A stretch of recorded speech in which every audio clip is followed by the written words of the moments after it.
Halo, selamat pagi anak-anak semuanya. Bagaimana kabar anak-anak hari ini? Ya, semoga selalu dalam keadaan yang sehat dan berbahagia. Nah, anak-anak, bertemu lagi dalam pendidikan agama Hindu dan budi pekerti dalam materi Trirena kelas 6. Sebelum memulai kegiatan pembelajaran, mari kita mengucapkan Om Swastiastu, lalu dilanjutkan dengan berdoa bersama. Om Awignam Astu Namo Sidam. Ya, anak-anak bu guru semuanya, ya masih ingatkah anak-anak pengertian dari Trirena? Ya, ada yang masih ingat? Nah, Trirena adalah ya berasal dari bahasa Sanskerta yang terdiri dari dua kata, yakni dari kata tri yang berarti tiga dan rena berarti hutang.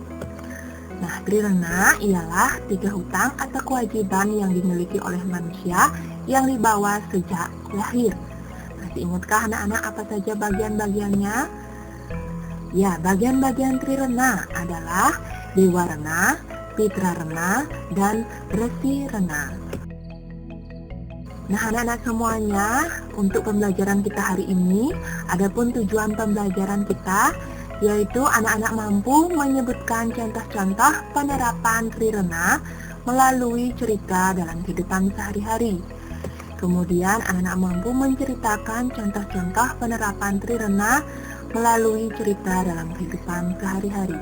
Jadi pembelajaran kita hari ini akan lebih lanjut membahas tentang contoh-contoh penerapan trirena melalui cerita dalam kehidupan sehari-hari.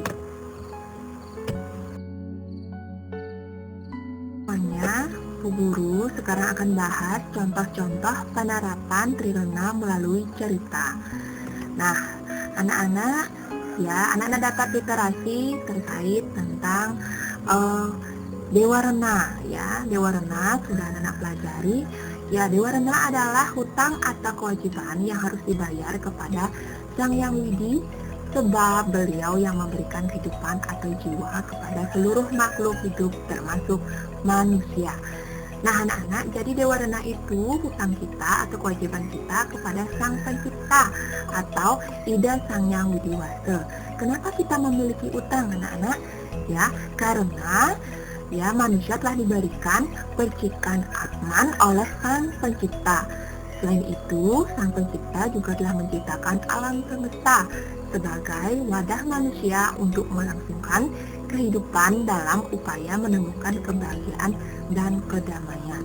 Jadi, hutang yang kita miliki kepada Ida Sang Yang Widiwasa yaitu hutang jiwa. Jadi, patut kita kewajiban kita untuk selalu melaksanakan serada bakti kita kepada Ida Sang Yang Widiwasa. Nah, lalu contoh-contoh penerapan dewarena melalui cerita. Nah, Bu Guru contohkan, di sebuah desa yang terpencil hiduplah beberapa keluarga. Mereka hidup sangat rukun, saling menghormati satu sama lainnya. Setiap hari, ketika hari suci maupun hari biasa, yang diistimewakan mereka melakukan pemujaan di tempat yang disucikan. Walaupun ada atau tidak adanya pura atau kelili, mereka selalu taat melakukan pemujaan. Karena ketaatannya melakukan pemujaan, mereka dianugerahi kehidupan yang sejahtera, aman maupun tentram. Nah, itu adalah salah satu contoh penerapan dewarena, pembayaran hutang atau kewajiban kita kepada Ida Sang Yang Widiwasa. Sudahkah anak-anak melakukan kewajiban anak-anak terhadap Ida Sang Yang Widiwasa? Nah, ini Bu Guru contohkan beberapa gambar. Ini pemujaan kepada melalui pura atau kelingis. Lalu ada beberapa keluarga yang melaksanakan pemujaan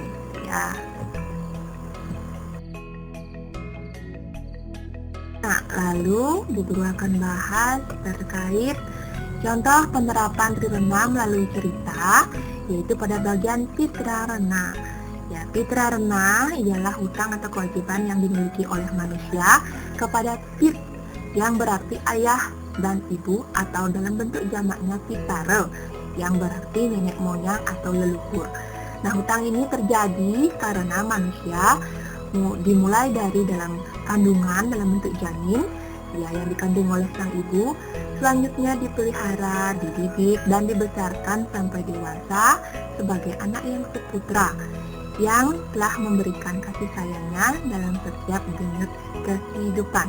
Jadi Fitra Rena ini adalah hutang atau kewajiban kita kepada orang tua maupun leluhur kita karena telah melahirkan, membesarkan, mendidik kita sehingga menjadi orang yang berguna dalam kehidupan, sehingga patut kita selalu hormat dan wajib ya ikut memelihara, membantu ya kewajiban kita membayar hutang kepada orang tua. Jangan sampai kita alpa ke guru, terutama kepada orang tua, karena orang tua adalah ya orang yang mendidik, yang membesarkan kita yang pertama dan utama.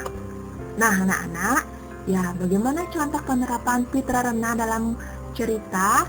Ya, Bu Guru ceritakan dalam kisah Mahabharata, di mana diceritakan pada awal kisahnya Dewa Brata, yakni putra dari Bagawan Sentanu, yakni Raja Hastina, terenyuh hatinya melihat ayahnya murung, bersedih karena ingin menikahi Dewi Satyawati.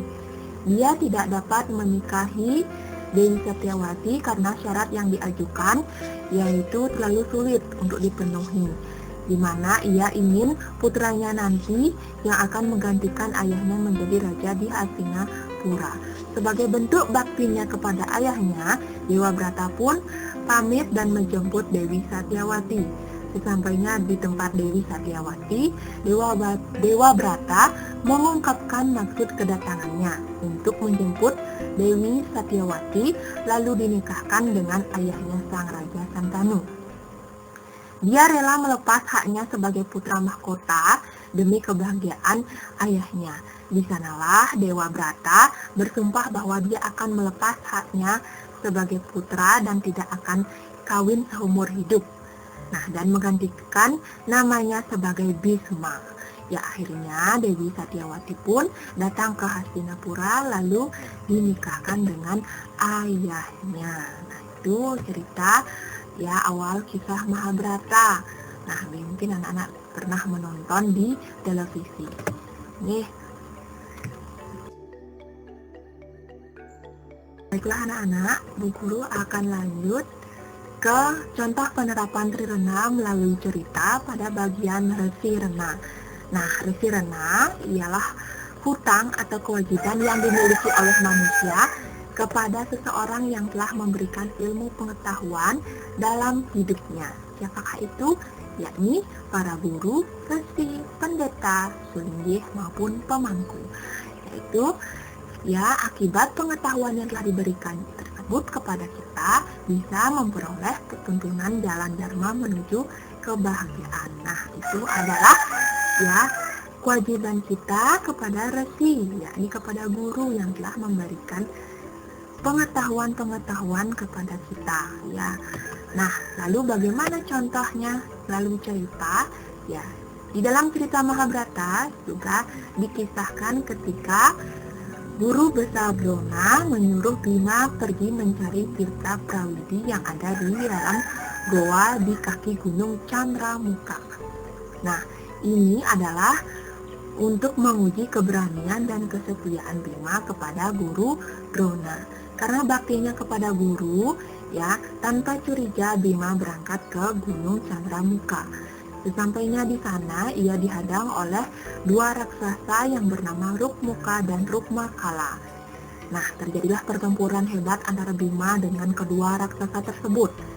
Ya, kedua raksasa tersebut dapat dibunuh oleh Bima dengan susah payah. Seketika jasadnya pun berubah menjadi dewa.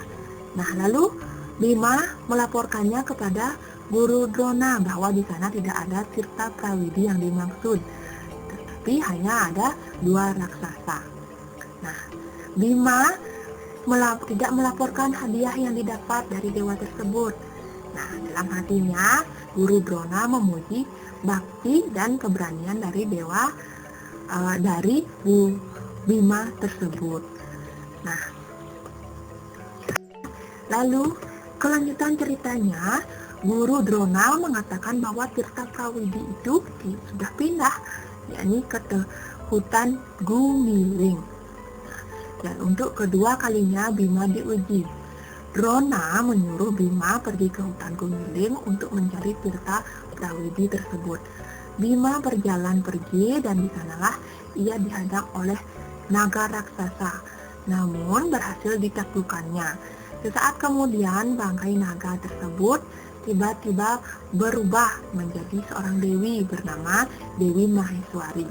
Lalu ia menganugerahi Bima dengan mantra Jala Segara.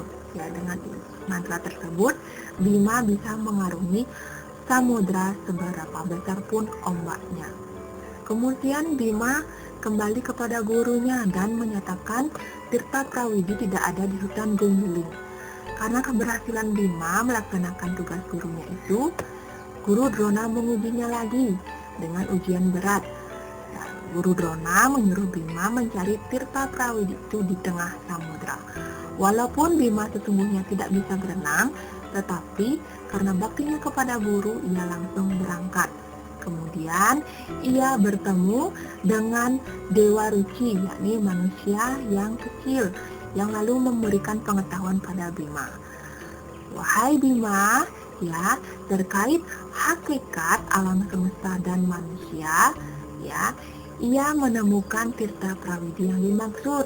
Nah, ialah hakikat diri dan alam semesta. Ya, demikianlah bakti seorang siswa pada guru yang mampu menyelesaikan tugas dengan baik.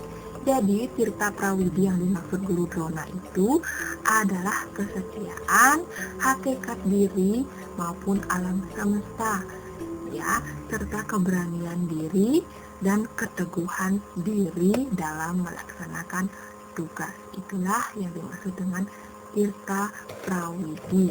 Nih. Anak semuanya, ya, demikianlah pembelajaran kita hari ini terkait dengan Trirena, yaitu pada submateri contoh-contoh penerapan Trirena melalui cerita dalam kehidupan sehari-hari. Semoga apa yang kita pelajari hari ini bermanfaat bagi kita semua. Akhir pembelajaran, mari kita tutup dengan berdoa bersama. Om Dewa Suksema Parama Acintya Janama Swaha. Bu Guru tutup dengan Parama Santi. Om Santi, Santi, Santi. Om. Terima kasih.